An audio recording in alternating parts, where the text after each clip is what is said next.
He had just got a puppy. Congratulations! Speculation has been building for weeks over whether Taylor and Travis quietly welcomed a new family member of their own, and it appears the mystery has finally been solved. A fluffy white dog, widely believed to be a Samoyed, made a big public debut alongside the couple while they were touching down in Florida, giving fans their clearest confirmation yet that the rumors were true. The dog had already been the subject of intense speculation ever since a framed photograph surfaced from inside their wedding, showing Taylor cradling the same fluffy white puppy with Travis standing right beside her. That photo was part of a larger wall of personal images displayed for guests as they arrived at the ceremony, sitting alongside pictures from backstage at the Eras tour and a vacation in Italy. Fans had already connected several dots before this debut ever happened. Back in March, a similar white dog was spotted at an airport, exiting Taylor's vehicle with a member of her security team nearby, a sighting that quickly made the rounds among fans who tracked this couple's every move. And in an old podcast appearance, Jason had once mentioned, almost in passing, that his brother had gotten a puppy that had chewed a hole straight through one of his expensive new couches. He had just got a puppy. The puppy had chewed a hole in the back of it. At the time, it seemed like a throwaway comment, the kind of small family detail that gets mentioned once and forgotten. In hindsight, it lines up perfectly with everything else. And in a twist that fans cannot stop laughing about, Taylor herself had once joked on a late-night show that she had never walked a dog in Florida, or maybe ever, a line that now reads less like an honest denial and more like a playful bit of misdirection delivered with a completely straight face. Seeing the dog finally step out publicly with a couple in Florida felt like the final confirmation everyone had been waiting for, closing the loop on a mystery that had been building for months and giving fans exactly the kind of wholesome payoff they had been hoping for. Elsewhere, the newlyweds world has kept right on generating headlines, some sweet and some a little more pointed. Taylor Swift once caught Travis Kelce and his brother Jason doing something so embarrassing that neither of them could quite believe it themselves.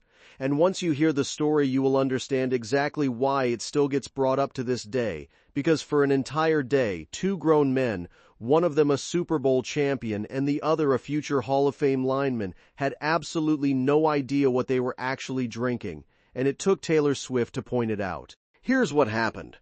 Jason had been casually working his way through beers, nothing excessive, just pacing himself and enjoying a relaxed afternoon, when he eventually realized something felt off. When he finally checked the can in his hand, the truth hit him like a truck. He had been drinking non-alcoholic beer the entire time, completely unaware, assuming it was just a lighter zero-calorie version of his usual brand. Jason described the wave of shame that hit him in that moment as unlike anything he had felt before, joking afterward that he had basically wasted an entire day of his life without even getting the one benefit he thought he was getting out of it. I'm drinking beer. I'm not really hammering them. I'm just kind of putting one back every, 30 minutes or something. Just kind of enjoying beers last night. I find out that I've been drinking non-alcoholic beer. This is the most amount of shame I've ever felt in myself. And here's the part that turns this from a funny personal mistake into an unforgettable story. Because Jason was not the only one who had been fooled. Taylor was the one who broke the news to him, and she did it by revealing that Travis had made the exact same mistake. Travis had been drinking the same non-alcoholic beer, completely convinced it was the real thing, and he was reportedly just as mortified once he realized it. When Jason found out, his reaction was priceless. He immediately turned to his brother in disbelief, stunned that there was even such a thing as non-alcoholic beer sitting right there the whole time. Both brothers had been drinking what turned out to be a well-known zero-alcohol brand, thinking it was simply a lower-calorie version of a regular beer, and neither one had clocked it until Taylor connected the dots for both of them. It is such a perfect little snapshot of who Taylor is within this family dynamic. She was not just a girlfriend on the sidelines of the Kelce brothers' world. She was paying close enough attention to notice something that both brothers had completely missed about their own drinks, and she was the one who ended up delivering the punchline. Jason has told this story with the kind of genuine, self-deprecating humor that makes it clear he still cannot quite believe it happened, joking that he felt more shame in that single moment than almost any other embarrassing situation he can remember. And Travis, for his part, seems to have accepted his role as the other half of the joke with just as much good humor. I got a very embarrassing story from last night about beer. Who was the person that tapped in the shoulders and hey, just so you know? Taylor. It is a small, silly story in the grand scheme of everything this couple has been through, but it says something real about their dynamic. Taylor is sharp. She notices details, and she is not afraid to call out the people she loves the most when they do something ridiculous, even if that something is drinking non-alcoholic beer for an entire day without realizing it. And the Kelsey brothers, for their part, seem more than happy to let the world laugh along with them. So here is everything else swirling around this family right now, because the beer story is just one small piece of a much bigger picture. On the sweeter side, there has reportedly been talk of a celebratory moment shared by Pat McAfee and his crew, with the energy described as pure excitement over just how perfect the timing and the whole occasion turned out to be. It was less about specific details and more about pure enthusiasm, the kind of genuine, no-frills excitement from friends who are simply thrilled to see two people they respect finally tie the knot. Is Travis Kelsey married? I think so. Congratulations! Not everyone, however, has been quite so warm about the whole affair. TV host Megyn Kelly used her platform to offer a far more skeptical take on the wedding, telling her audience that she actually felt sorry for Taylor, describing her as empty inside and suggesting that people who chase fame from a young age are often searching for a sense of fulfillment they never quite find. I feel sorry for Taylor Swift. I really think she's empty inside.